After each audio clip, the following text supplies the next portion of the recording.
Dia mbola faly miarahaba antsika rehetra indray ry havana izay iarahantsika mandinika ny tenin'Andriamanitra mba hitomboantsika amin'ny fahalalana tsara an'i Kristy Jesosy. Miara-mivavaka isika. Libera sy ny laza, ny haja sy ny voninahitra Andriamanitra dia atolotra ianao noho ny famondramponao sy ny fitiavanao. Misaotranao izay noho ny tombonandro omenao anay, misaotra noho ny fahasalamana omenao ny tsirairay. Ary raha misy aminay any tokantrano any Tompo eo mpandrena noho ny tsy fahasalamana amin'izao fotoana izao dia mangataka izahay mba hitondra hery sy fanavaozana ary hitondra fahasalamana ho an'ny nofo sy ny fanahy ny tsirairay avy anie izao teninao izay hodininay animy izao.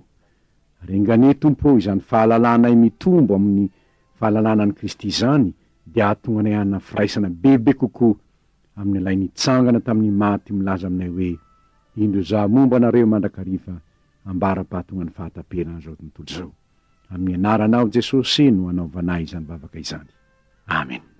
Amin'ity an'io ity indray isika ry havana dia hijery lohateny iray mba hitomboantsika amin'ny fahalalàna ny Kristy dia ny amin'ilay Zanaka nafoin-drainy. Ka hovakintsika ny Genesis 2:20. Genesis 2:20 no hovakintsika andraisantsika izany fampianarana izany. Ary rehefa afaka izany zavatra izany dia ny zan'Andriamanitra toetra Abrahama ka hoy izy taminy, ry Abrahama ary hoy izy, inty aho. Ary hoy izy, ento ny zanakao ny lahy tokanao izay tianao dia Isaka, ka mankanesa any amin'ny tany Moria. Ary atero any izy ho fanatitra hodorana ao amin'ny tendrombohitra anankiray izay ho lazaiko aminao. Ary ny fomaraina koa Abrahama dia nanisy laseliny britiny ka nitondra natoviny roa lahy miaraka taminy sy Isaka zanany. Ary namaky ny hazo atainy amin'ny fanatitra hodorana izy dia niainga ka nakany amin'ny tany izay efa nolazain'Andriamanitra taminy. Nohony tamin'ny andro fahatelo Abrahama dia nanompo ny masony ka nahatazana ny tany tery lavitra ery. Ary hoe Abrahama tamin'ny zatoviny, mijanony eto amin'ny biriky anareo fa izaho sy ny zazalahy andehako ery, ary ivavaka izahay dia hiverina eto aminareo indray. Dia nalainy Abrahama ny hazo ataina amin'ny fanatitra hodorana ka natataony any Isaka zanany, fa izy kosa mitondra ny afo sy ny antsy eny tanany, ary dia niara nandeha izy mianaka. Ary Isaka niteny tamin'ny Abrahama rainika nanao hoe, rikako io, dia hoy izy, inty aho anaka. Ary hoy izy, indreto ny afo sy ny kitay, fa aiza kosa izay ondry atao fanatitra hodorana. Fa hoy Abrahama, anaka, Andriamanitra no ahita izany ondry atao fanatitra hodorana. Dia niara nandeha izy mianaka. Ary rehefa tonga teo amin'ny tany izay efa nolazain'Andriamanitra taminy izy, dia nanorona ny alitara teo Abrahama ka nandahatra ny kitay. Dia namatotra ny Isaka zanany izy ka nametraka azy tambonin'ny alitara teo ambonin'ny kitay. Ary Abrahama naniditra ny tanany ka nandray ny antsy mba hamonoany ny zanany. Fa ny antso azy ilay anjelin'i Jehovah tany an-danitra ka nanao taminy hoe, ry Abrahama, ry Abrahama. Ary hoe Abrahama, inty aho.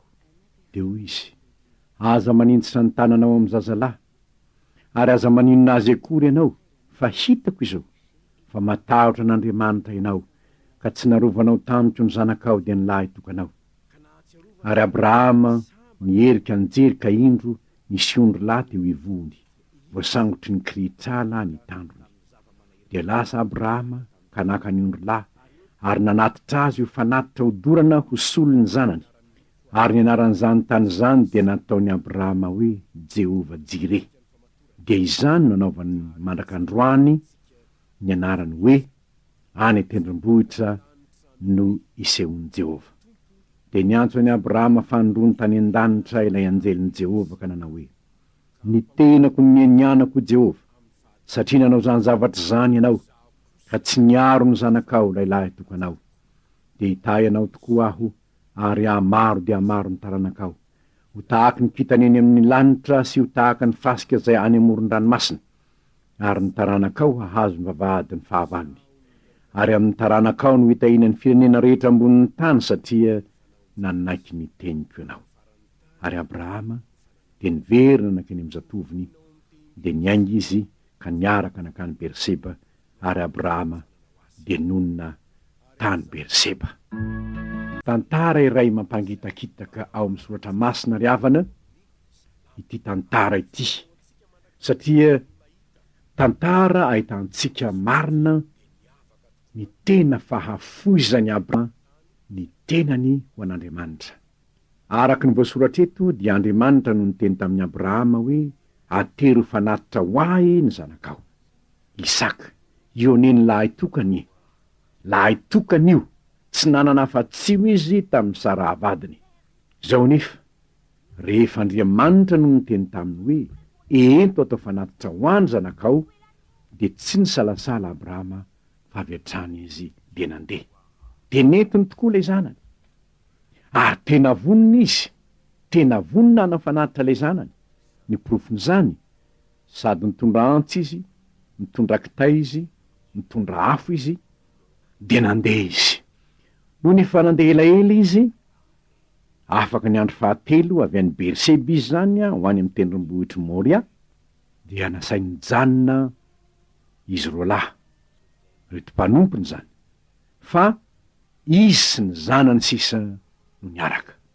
Nanontany azy lay zanany, Isaka zany, dado, anafanatitra neno andehanantsika ity ny afo, ty ny kitay, fa aiza kosa ho azy ondry atao fanatitra? Asa ry havana zay mbo toetry ny fonao, raha ianao no Abrahama, hoe ento ny zanakao ka vonoy atao fanatitra ho ahy. Iveriko fa raha am'izao andro zao de tsy hisy olona sa ianao zany.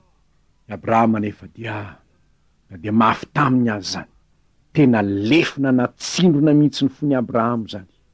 Izy mahalala fa ity zanany ity no ho zanak'ondry atao fanatitra, ary tsy olo-kafa no hamono azy, satria ny fanatitra tsy maintsy alatsa-dra, fa izy rainy. Zavatra nahagaga nefa de izao, rehefa tonga teo amin'ny tendrombohitry Moria izy mianaka, natao ny altara, ny fanampy tam'izany izy mianaka mazava loatra, de napetraka ny kitay, de ino lay rainy namatotra ny zanany.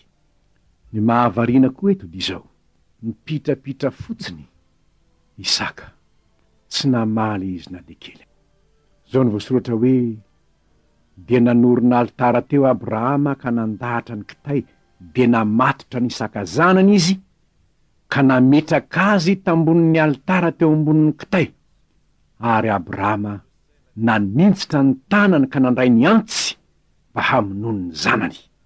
Mba eritrereto ny ry havany, raha ianao ny teo amin'ny toeran'ny Isaka, ny rainao zay fantatrao fa tena tianao, rainao zay fantatrao fa tena anatin'ny fony mihitsy zany fitiavananao zany, mindro mamatotra anao. Gaga ihany ngamba Isaka, fa inona ary ty ataony dady ty?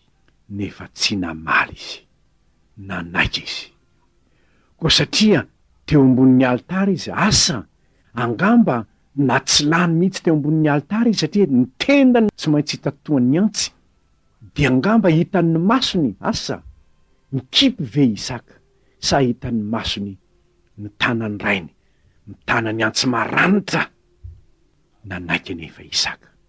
Tsy hafa io Isaka io ry havana, tsy hafa io fa lay zanak'ondron'Andriamanitra, nentin'Andriamanitra rainy atao fanatitra tany Kalvari, noho ny fitiavany anao, noho ny fitiavany ahy. Nentina ho vonoiny izy, tsy ny lobavy izy ho ny voasoratra, tahaky ny zanak'ondry nentina ho vonoina, tahaky ny ondrovavy zay mony ao anatrehan'ny mpanety.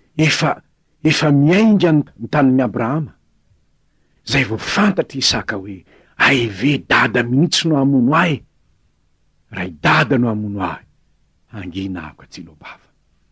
Mba niady mafy any Jesoa tompo tao Getsemane, nialy ny hamono azy satria fantany fa fanekena vaovao ny fanaovana tany an-danitra ny tsy maintsy atreny raha maraina ny andro.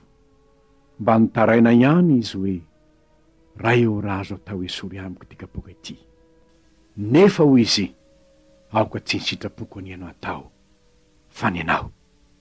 Inona ny dikan'izany? Andriamanitro raha misy lanana azahoana mamonjy ny olombelona ihany ivelany fahafatesako ambony hazo fijaliana.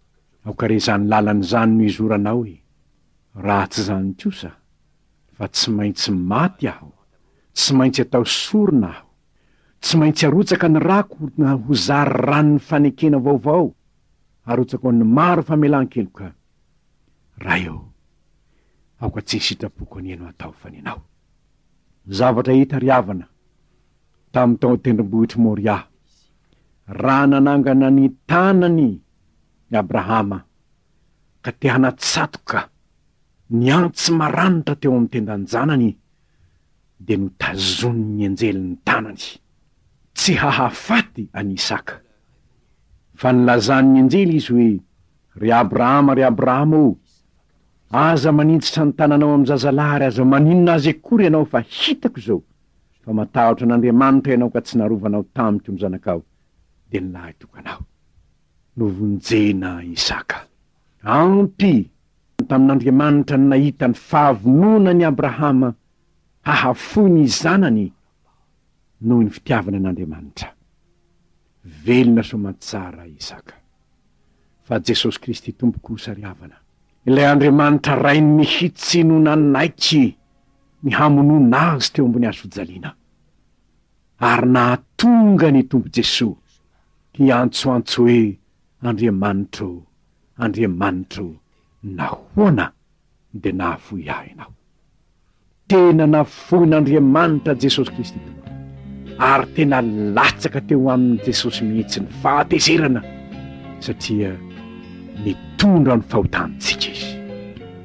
Isaka na de mitendrena atao fanatitra aza, tsy novonoina izy fa nisy zanak'ondro ny solovoina azy. Fa Jesosy Kristy Tompo kosa tena maty teo ambony hazo fijaliana izy, tena narotsaka ny randy, tena tapitra teo ny ainy ny fitiavana antsika no aton'izany, satria izy no ilay zanak'ondro nasolo any Isaka fa izay. Fa Isaka manko navotana Isaka fa nisy zanak'ondro nasolo azy. Tsy voavitra mihitsy Isaka raha tsy telo zanak'ondro nasolo azy. Tsy misy koa fa navotana amintsika raha tsy telo zanak'ondro n'Andriamanitra zay manaisitra ny fahotana zao tontolo zao, dia Jesosy Kristy Tompo izany.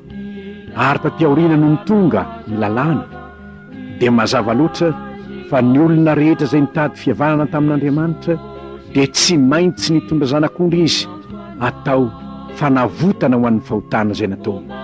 Rehefa avy mibebaka amin'ny fahotana izy ka mimetraka ny tany eo amin'ilay zanak'ondry, ka vonoina ilay zanak'ondry, dia voavelany elo.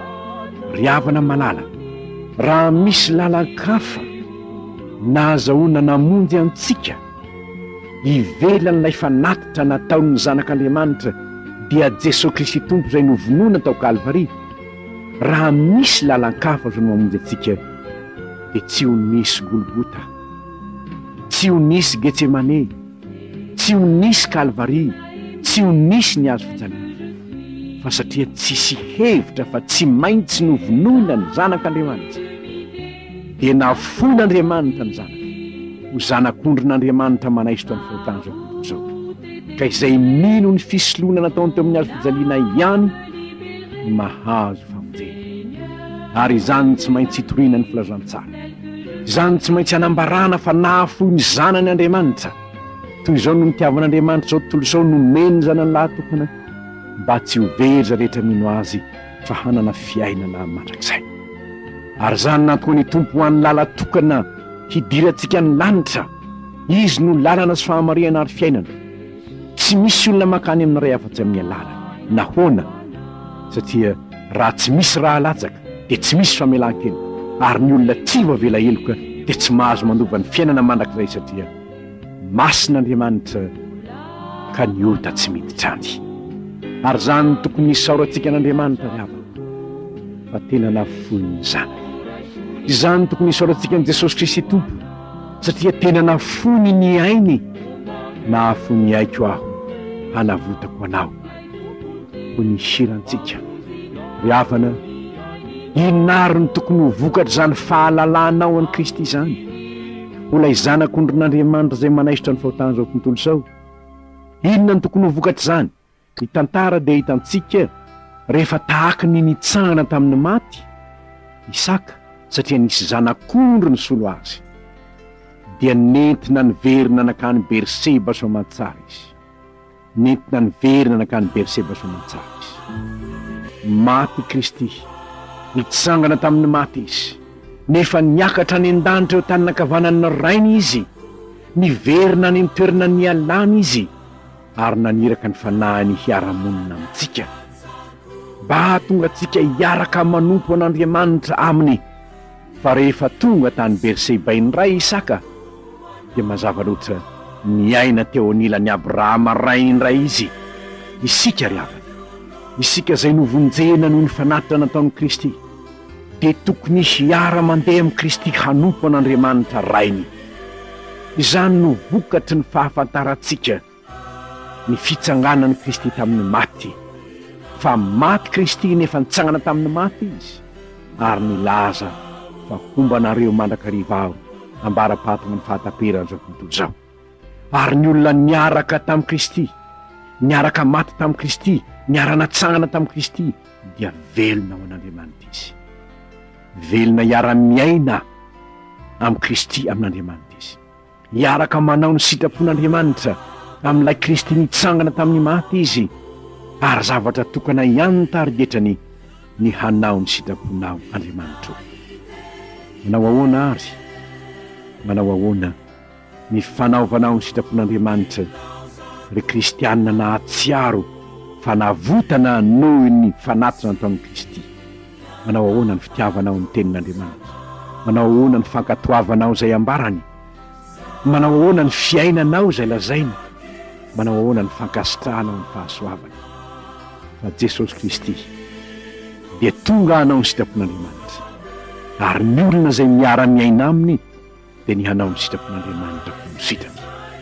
Ry havana, amin'izao zava-manahirana eto amin'izao tontolo zao izao, amin'izao zavatra manahirana amin'ny fiainan'ny firenentsika sy ny fiainana andavanandro izao, misy torohevitra tokana azo omenantsika dia ny hoe miara-miaina amin'ilay nitsangana tamin'ny maty venao.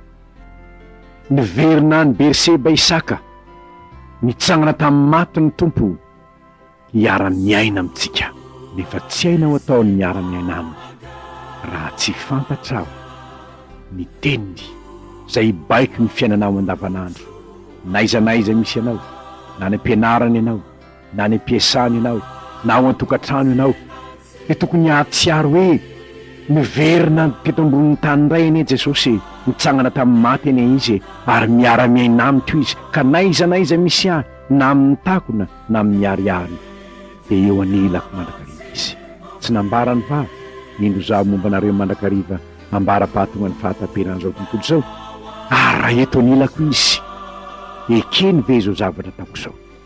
Angamba tsy fantatro ny asanao, tsy fantatro zay asa ataonao, fa izao ny tsarody, na inona asa ataonao, aoka hiara-miasa aminao lay nitsangana tamin'ny maty, aoka hiara-miasa aminao lay nitsangana tamin'ny maty. Mazava loatra fa rehefa avy any amin'ny tendrombohitry Moria, Abrahama sy Isaka ka nanonjy ireo mpanompo mirahalahy zay niandry azy, dia niara-nody tany Berseba izy ireo, ary ireo mpanompo mirahalahy ireo dia niara-niaina tamin'ny Abrahama sy Isaka.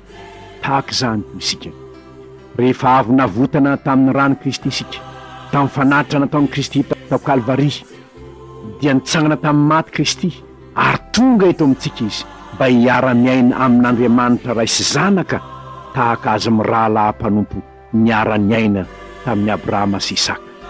Ny fiainantsika ary ankehitriny dia tokony fiainana miaraka amin'Andriamanitra ray sy Jesosy Kristy zanaka.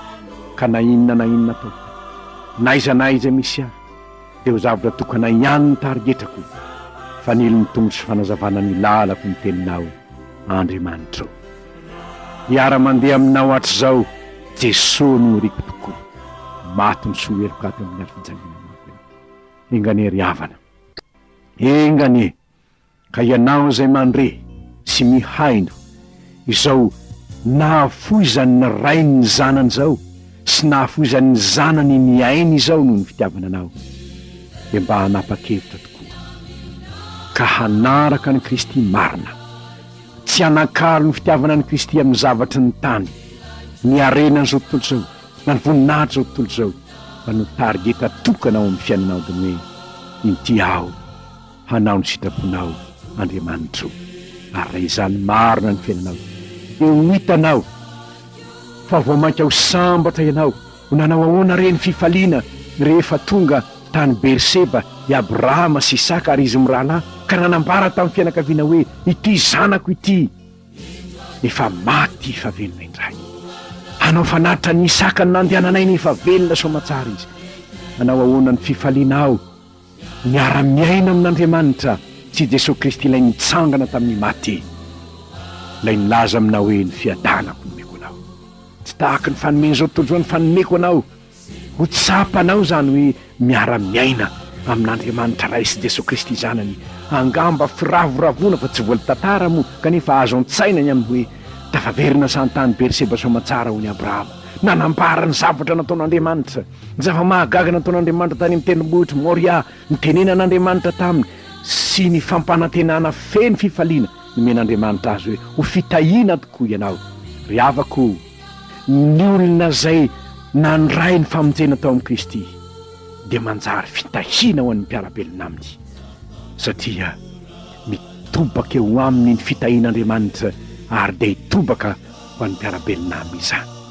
Ho toy izany tokoa ny fiainanao fa ilay Andriamanitra sy Zanaka ary fanahy masina zay nanatanteraka ny fanolorana ny Kristy ho fanatitra velona teo amin'ny azo-fijaliana, nefa nanangana ny Kristy tamin'ny maty no hiara-miaina aminao dia ho tanteraka eo aminao ny teny fampanantenana mahafaly hoe fiadanana eo ety ambonin'ny tany ho amin'ny olona kasitrahana. Ho aminao ny fiadanan'ilay nitsangana tamin'ny maty ary nipetraka ao tany nakavanan'Andriamanitra ray, nefa koa miara-miaina amintsika amin'ny alalan'ny fanahiny ka nanolotra antsika ny teniny hanambarana ny sitrapony mba ho tahina ianao eo am-panarahana ny teniny. Mbola iara-mivavaka isika. Andriamanitro mitera sy mankalaza ny anaranao zahay no nahafantaranay indray androany lay zanaka nafoin'ny rainy, Isaka nafoin'ny Abrahama izany. Tandendony Jesosy Kristy tompo ilay nafoinao Andriamanitro mba ho faty solovonanay teo amin'ny azo fijaliana, nefa nitsangana tamin'ny maty mba hiara-miaina aminay isanandro. Misaotra Jesosy eo, misaotra no nanekenao nandalo ny loasa aloko ny fahafatesana mba ho fanavotana anay mifanatitra nataonao. Niangatanay aminao Jesosy eo dia nianomezanao nay fotianao ka na inona na inona eto amin'izao tontolo izao manintona nay hisaraka aminao dia tsy hisaraka aminao zahay noho ny fahatsiarovanay ny ahasaribidiny fitiavanao anay ka nahafozanao ny ainao. Raha io aza velana dino zay fa nafoinao ny zanakao mba ho famonjena anay, ary inona ny tokony hafonay kosa noho izany fitiavanao zany. Tompo ao ampianaro an'olo tena mandraka arivo izahay hanao tahaka ny nataon'i Jesosy hoe inty aho tonga hanao ny sitraponao Andriamanitra, ary dia ho voninahitra ianaranao any ny fiainanay na amin'ny takona na amin'ny miariary hatramin'izao sy mandrakizay. Amen.